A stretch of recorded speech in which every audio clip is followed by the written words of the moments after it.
Olá pessoal, nos reunindo aqui para mais um vídeo e dessa vez a gente vai falar sobre um ativo muito importante da Marinha, no reparo, da operacionalidade das Forças Navais Brasileiras, que é o Arsenal de Marinha do Rio de Janeiro. Eu atrasei um pouco o lançamento desse vídeo porque tem uma informação importante sobre a revitalização do Arsenal, que nós vamos tratar mais para o final do vídeo, que ainda não obtive, é uma informação importante. Mas está um pouco difícil de obter. Eu não quis atrasar essa informação eu vou fornecer depois, porque ela, de certa forma, ela é importante, mas ela não impede o entendimento de todo o contexto da revitalização do Arsenal. Antes disso, como é de praxe, lembrar, né, que, eventualmente, de vez em quando, passa por baixo do vídeo uma faixa em que indica as formas de apoio ao canal àqueles que desejarem. Seja por Pix, seja pelo Valeu, que é uma ferramenta que tem sido bastante utilizada, seja por contrapartida nos nossos livros escritos por mim e aqueles das nossas listas na Amazon. Então passa aí, quem quiser ver, está muito bem explicado e todas as informações, os links estão nas descrições do vídeo e no primeiro comentário afixado. Muito bem, o Arsenal de Marinha ele é uma instalação centenária, né? Ela já completou mais de 250 anos, ele foi fundado em 1763, vocês vejam essa figura que eu estou mostrando aí, parece mentira, mas ali na base, na ponta esquerda, ali na base do Mosteiro de São Bento, é onde se instalou inicialmente o Arsenal de Marinha. Ele ficou ali bastante tempo. Durante essa primeira fase, né, em que ele ficou ali, e durante o Império do século XVIII, século XIX, ele fez algumas construções, teve a famosa nau Serpentes. Não era considerado um estaleiro de elevada qualidade, não dava para competir com os britânicos, com os ingleses. E somente depois da Segunda Guerra, no final da Segunda Guerra, ou no esforço da Segunda Guerra, é que realmente o Arsenal começou a se transformar no que ele é hoje, esse ativo importante das Forças Navais. Vocês vejam, ele logo em seguida, não em seguida, mas depois de algum tempo, ele foi transferido para a Ilha das Cobras. Eu vou mostrar uma figurinha aí que mostra as obras da Ilha das Cobras, e uma terceira figura em que mostra a situação atual, onde está ali o Mosteiro de São Bento e ali a nova instalação, naquele aterro que foi feito, é hoje a posição inicial do Arsenal. Então, como eu disse, de 1763, né, até 1936, né, o Arsenal teve uma participação modesta, importante, mas modesta. A partir de 1936 é que ele começa, né, no esforço da Segunda Guerra e um pouco antes, a se transformar no que ele é hoje. Então eu preparei um gráfico de cronograma que nós vamos trabalhar em cima dele para mostrar essa evolução de 1936 até hoje. À medida que eu for mostrando os itens desse cronograma, começando pelo monitor Parnaíba, eu vou mostrar uma figura, uma imagem do navio e com algumas características. É bem verdade que talvez, dependendo de em que equipamento estejam vendo o vídeo, não dê para ler as informações que aparecem nessas imagens que eu vou mostrar. Quem estiver vendo em computador, com certeza vai conseguir ver, mas no celular eu tenho minhas dúvidas. Mas eu vou falar as principais. Não é importante que se leia aquilo tudo sobre o equipamento, o importante é a gente entender esse contexto aí e quais as dificuldades que geraram essa revitalização que nós vamos ver hoje. Então começou em 1936 com o monitor Parnaíba, né?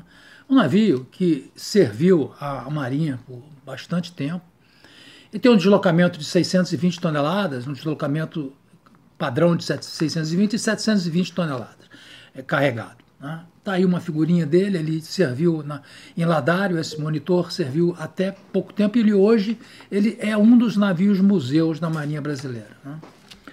Né? Em seguida, o Arsenal começou a se empenhar já isso já no esforço, né, no final da guerra, a corveta classe Carioca. Foram 6 corvetas C1 a C6, estão aí as figuras dela. Deslocamento de 550 toneladas, né, um deslocamento padrão, carregado um pouquinho mais do que isso. A dimensão de 57 metros. Foram 6 corvetas fabricadas pelo Arsenal de Marinha. Logo em seguida, construídos de 1940 a 1945, alguns deles levaram até um pouco mais de tempo. Eu acho que o Ajuricaba, um desses 6 navios que foram construídos, da classe A, levou um pouco mais. Esses navios tinham uma peculiaridade porque eram destroyers com planos ingleses construídos com material de especificação americana. Então, complicou bastante a construção. Deslocamento de 1.418 toneladas e carregado 1.886 toneladas. Né? É uma propulsão turboelétrica, né? Com caldeiras e turbogeradores. Né? Eficiente. Velocidade de 33,5 nós. Navios começava a entrar no arsenal numa era de um pouco mais de complexidade. E esses navios duraram até a década de 60. Esses navios ainda existiam e operavam na Marinha Brasileira, nos classe A. Né? Depois, de 1937 a 43, o arsenal construiu os destroyers classe M, o Marise Barros e o Marcílio Dias. Deslocamento de 1.500 toneladas e carregado de 2.200 toneladas, propulsão caldeiras também e turbinas a vapor. Esses navios, mais tarde, um desses navios vai receber o primeiro míssil da Marinha Brasileira. O Marcílio Dias vai receber o míssil Sea-Cat, que foi o que fez a Marinha entrar na era dos mísseis. A construção durou de 1937 a 1943. Nesse momento, a gente vai ter que dar uma parada e olhar aquele gráfico novamente. Vocês vejam que depois da construção do destroyer classe M, a gente teve um período de 10 anos sem construção naval. Isso é extremamente deletério para toda a força de trabalho, porque com essa paralisação na construção, perde-se know-how, perde-se funcionário, perde-se capacitação, pessoas se aposentam, saem do estaleiro. Então, é fundamental que um estaleiro, para manter a sua habilidade, para manter a sua expertise, ele tenha um ritmo constante de construção. E nós ficamos 10 anos com a construção parada. Isso é ruim. Aí vieram os navios hidrográficos da classe Taurus, da classe Orion. Nós tivemos, então, a construção de 3 navios desses hidrográficos. Estão vendo aí o deslocamento 250 e uma propulsão diesel, 2 motores Caterpillar. Navios que tiveram um excelente desempenho na Marinha Brasileira, fizeram vários levantamentos no litoral e foram navios que realmente valeram aquilo para o qual se investiu. Né? Os navios da classe Argos. Muito bem. Voltando à figurinha aqui, né? Depois da classe Argos, a gente novamente teve um hiato. Né? Um hiato de 5 anos sem construção naval. Né? E aí voltamos, né, com os patrulheiros pequenos, patrulhas Pampeiro, né? Tipo Pampeiro, Piratini. Vamos ver esses navios aqui, são deslocamento de 105 toneladas, carregado, dimensão de cerca de 29 metros de comprimento, uma boca de 6 metros, um calado de 1,9. Motores diesel também. São navios patrulhas de porte pequeno, né? Que fazem um certo tipo de patrulha costeira, mas não são navios de engajamento. Né? Depois da classe Piratini, tivemos os navios patrulhas fluviais, Pedro Teixeira e o Raposo Tavares. Né? Navios já um pouco maiores, numa época já com porta-helicópteros, podendo receber helicópteros, com 582 toneladas leve e 962 carregado. Tonelagem máxima 962. Com a dimensão de 63,74 metros, uma boca de 9,35 metros e calado de 2,40. Um calado que tem que ser pequeno para a atuação dele no Amazonas. Né? Já fizemos um vídeo sobre esse tipo de patrulha da Amazônia. Não é o patrulha ideal para a Amazônia, ele presta um grande serviço, inclusive serviço de apoio à população, etc., mas ele não é o patrulha ideal para a Amazônia. Já fizemos um vídeo sobre isso, né? Vou passar aí no card. Né? Voltando à nossa figurinha, depois dos Napa-Flus, né, nós entramos, né, na era das fragatas. Né? Então nós tivemos o período que nós construímos aquelas duas fragatas, a Independência e a União, e veja bem, nós temos novamente um novo período em que nós só temos as fragatas em construção. Um período de cerca de 8 anos, como está indicado nesse gráfico, o início e término dessas barrinhas não são precisas, elas estão aí mais para te dar o contexto geral, né, de toda a construção nacional. Pode haver uma pequena discrepância de início e fim aí nas obras aí, mas tivemos aí um período, novamente um período de 8 anos, em que tivemos só as fragatas. Né? E aí a gente entra talvez no período de 1930 a 2022, com mais obras em andamento simultaneamente. Né? Na esteira, né, das fragatas, a gente teve os navios hospitais, Oswaldo Cruz e o outro navio, acho que é Carlos Chagas, deslocamento de 360 toneladas e 490 carregado. Né? Propulsão diesel, 2 motores diesel Scania, velocidade máxima de 7 nós. Um navio construído de 1982 a 1984. Nesta mesma época, se baseando no projeto estrutural da fragata, a gente construiu o navio Escola Brasil, no Arsenal, construído de 1981 a 1986. Estávamos no final da vida de um navio Escola Custódio de Melo, que, vocês sabem, era um navio adaptado, de forma alguma aquilo era um navio apropriado para um navio Escola, aquilo era um cargueiro que foi apropriado com salas de aulas, etc., para permitir ser utilizado como navio Escola. Então, finalmente, nessa época, utilizando o projeto estrutural da fragata, a gente construiu no Arsenal o NE Brasil, com 2.548 toneladas, dimensão de 130 metros, aí já é um navio maior, propulsão diesel, enquanto as fragatas tinham propulsão CODOG, esses navios tinham propulsão diesel. 2 motores diesel de 6 cilindros. Então, continuando, o navio seguinte foi a corveta classe Inhaúma.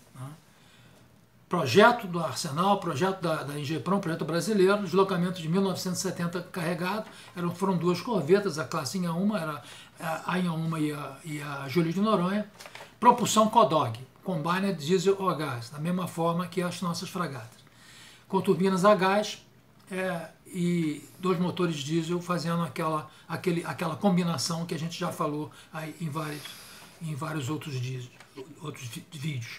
Tripulação de 133 homens, sendo 20 oficiais e 133 praças, construídas de 1983 a 1991. Em seguida, a gente entrou na construção do Patrulha Clássica Grajaú. Patrulha também pequeno, patrulha de 197 toneladas, né? Dimensão de 46 metros de comprimento, 7,5 metros de boca, tripulação de 29 homens. Foram construídos 6 também, de 1990 a 1993. Então entramos, né, num dos grandes desafios do Arsenal nesse século passado, que foi a construção dos submarinos da classe IKL. Deslocamento de 1.150 toneladas e 1.440 carregados, né? Dimensões de 61 metros de comprimento e 6,20 metros de boca, um calado de 5,5 metros. Propulsão diesel-elétrico, né? 4 motores diesel MTU. Né? Tripulação de 33 homens. Construídos de 1985 a 1996, 3 submarinos desses, Timbira, Tapajós e Tamoio, e construímos o submarino Ticuna, que há melhoramentos em relação a isso, melhoramentos projetados aqui no Brasil, da classe Ticuna, que foi construído de 1998 a 2005. Um deslocamento de 1.250 1.454 na superfície e 1.586 submersos. Tripulação de 36 pessoas, 7 oficiais e 29 praças. Né? Propulsão o diesel elétrico, como a gente sabe, e baterias, como a gente sabe. Né? Em seguida, um dos maiores feitos do arsenal recente, que foi a corveta classe Barroso. Né? Construída de 94 a 2008, ela teve uma certa demora na construção, aconteceram problemas de fluxo de verbas e houve atraso na construção. Né?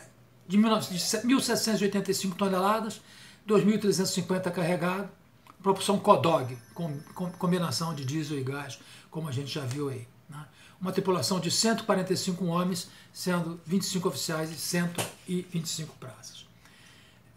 Em seguida, vieram com um intervalo, se vocês olharem, naquela nossa figurinha, a nossa figurinha é padrão aí para toda a construção. A gente depois da corveta Barroso teve novamente um outro hiato de 11 anos sem construção naval. E aí recebemos esses patrulhas que vieram da EISA, que dois desses navios estavam sendo construídos pelo estaleiro EISA e esse estaleiro faliu. Os dois, né? Foram destacados para serem construídos, terminar a construção no arsenal, e um deles acabou de ser entregue em 2022 e o outro deve ser entregue talvez esse ano, no final do ano ou o ano que vem. Né? Esses navios da classe Macaé, de 500 toneladas, né? Deslocamento de 450 toneladas, 500 toneladas carregado, dimensão de 54 metros, comprimento de 54 metros e 9 metros e 30 de boca, 2,48 de calado. Propulsão motor diesel, né? Acoplados a dois hélices de 3 pás de passo fixo. Tripulação de 35 homens com acomodações para 43, sendo 5 a 7 oficiais. Ou seja, esse navio há um plano da Marinha de construir uma quantidade grande desses navios, mas por enquanto foram 2 construídos pela ENAC e esses 2 pelo Arsenal. Né? Muito bem. Então agora, uma vez a gente tendo corrido pelo desempenho, pela produção do Arsenal nesses últimos 1936 até 2022, esses últimos 70 anos, o Arsenal, como nós vimos aí nos últimos anos, passou por um período, principalmente com o esforço da nova classe submarina, da construção da base em Itaguaí, em que tudo foi carreado para Itaguaí, tudo foi carreado para lá, os olhos, o foco ficou em Itaguaí, o Arsenal ficou 11 anos ali, meio paradão. Né? E voltou agora a construir com esses 2 patrulhas que vieram da EISA. Muito bem. No final de 2019, nos idos de 2018, ali pelo ano de 2018, o diretor-geral da Marinha começou a pensar em termos de revitalização do Arsenal. O Arsenal não poderia, né, perder como estava perdendo a sua capacitação.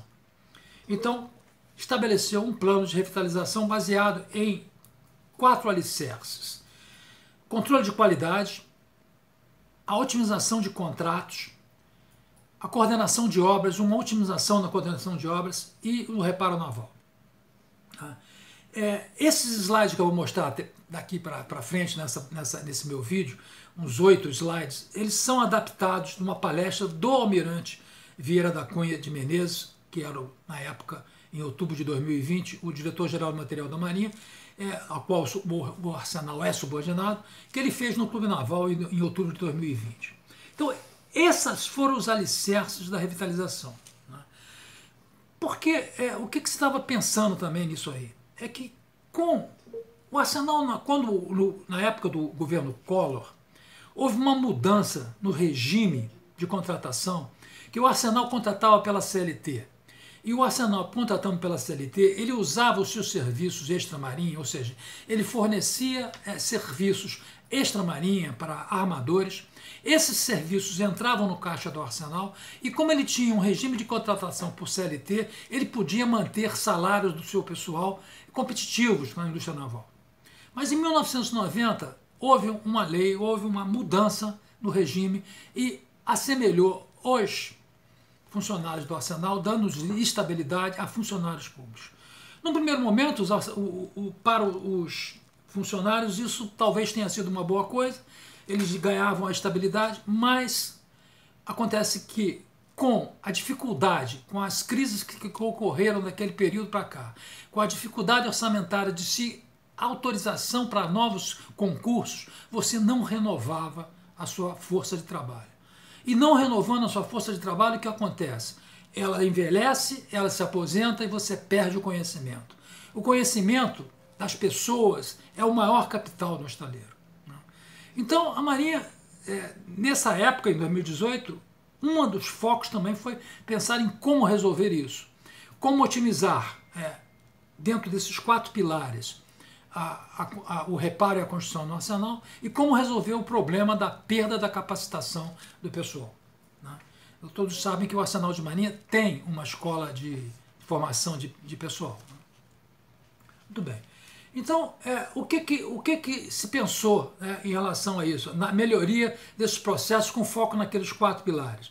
E aí se criou uma base naval da Ilha das Cobras, separando atividades do Arsenal de Marinha, deixando as atividades do Arsenal de Marinha para aquelas mais complexas em que a base naval da Ilha das Cobras não pudesse se realizar. Este é o assunto que eu disse para vocês que faltava uma informação. Eu não sei dizer hoje o que de recursos do Arsenal foi para a base, ou se algum foi, ou se a base é apenas uma coordenadora dos recursos. Essa é uma informação que ainda me falta. Sei de que houve reestruturação de pessoal, uma parte do pessoal do Arsenal foi alocado a essa base, que fica situada no edifício do Arsenal de Marinha. A sede da base fica situada no edifício do Arsenal de Marinha. Então criou-se uma base naval que assumiria uma parte dos serviços e deixaria para o Arsenal aquela parte mais do núcleo duro, aquela parte mais em que só o Arsenal pudesse resolver. Também se pensou na reestruturação organizacional, com a redução da tabela mestra da força de trabalho. Como é que eles fizeram isso? Eles fizeram isso separando, nós vamos ver no outro slide, algumas pessoas para essa base naval. E criando um quadro técnico industrial de praças. Essa foi a grande jogada, na minha opinião. Por quê? Eles criaram um quadro técnico industrial de praças, utilizaram a Escola Técnica do Arsenal, que já vai no ano de 2023 completar 100 anos, ela sempre formou profissionais para o Arsenal. Alguns se formavam lá, mas não ficavam no Arsenal. O Arsenal não tinha condições de contratar, porque aquela questão dos concursos. E com esse quadro técnico industrial, já foram formadas 2 ou 3 turmas.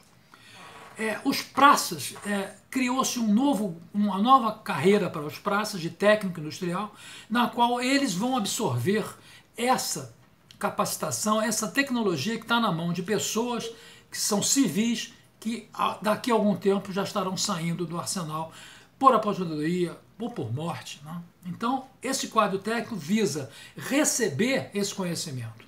E já 2 ou 3 turmas já foram criadas. Então, nesse mapeamento dos processos industriais, foi criado o QTIP, quer dizer, o quadro técnico industrial, de praças, que vai ser utilizado para receber, como eu disse, toda essa tecnologia.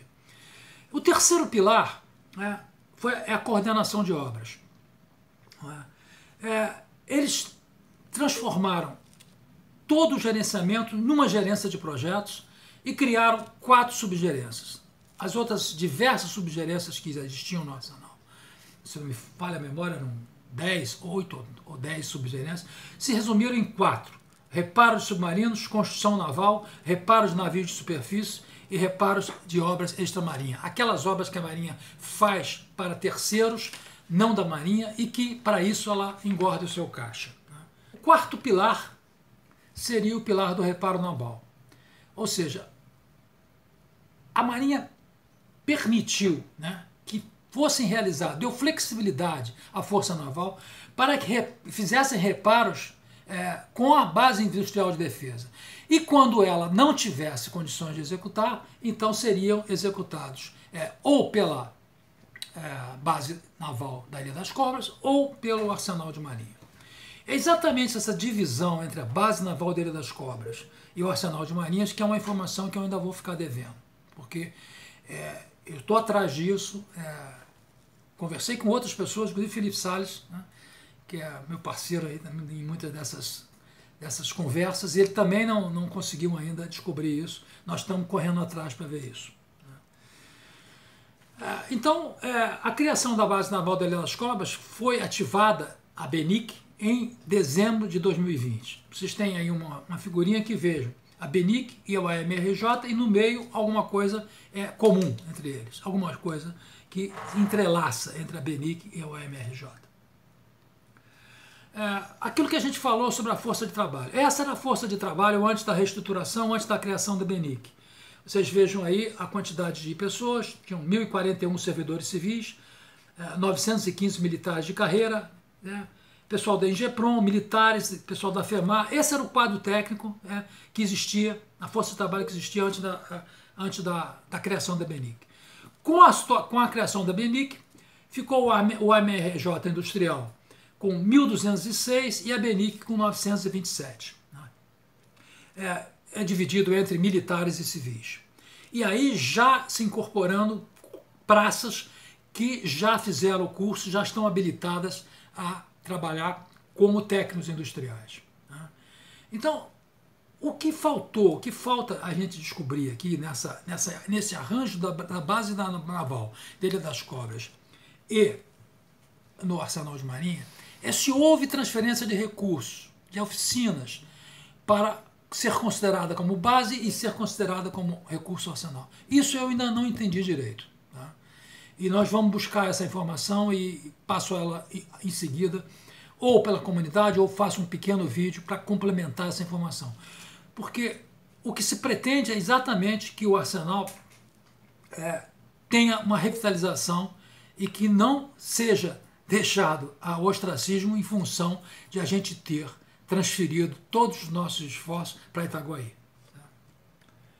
Então, com esse slide aqui, a gente chega ao final daquilo que eu queria mostrar hoje, e vejam que a gente não pode deixar, evidentemente, que esse ativo se deteriore. E esse plano do diretor-geral do material da Marinha me parece extremamente inteligente. Então vamos ver como é que isso se desdobra. Nós vimos que o que afetou muito o arsenal, além, por exemplo, do regime de trabalho que mudou, foram os gaps de anos e anos, 10 anos de uma vez, 11 anos de outra, 8 anos construindo uma só obra. Isso é que não pode acontecer. A gente tem que se esforçar, criar condições para que o arsenal tenha um fluxo contínuo. Inclusive naqueles pilares que eu mostrei, o pilar de contrato, que eu não cheguei a falar muito, houve uma aglutinação de contratos, aumentando o valor de contratos e fazendo com que houvesse mais interesse de que empresas maiores se candidatassem a concorrer para trabalhar no arsenal, com o arsenal. Você aglutinando esses contratos, tornando eles maiores e aumentando o seu escopo e a complexidade dele, você traz o interesse de grupos maiores e mais especializados. Essa foi o que foi feito no pilar de contratos, que eu não cheguei a falar muito na ocasião em que eu mencionei. Então é isso, eu espero que eu tenha conseguido dar uma ideia de como o Arsenal de Marinha está se preparando para continuar como esse ativo importante, e em breve eu vou voltar aqui para comentar sobre a questão da divisão base naval de Ilha das Cobras e Arsenal de Marinha. Então é isso, muito obrigado e até a próxima.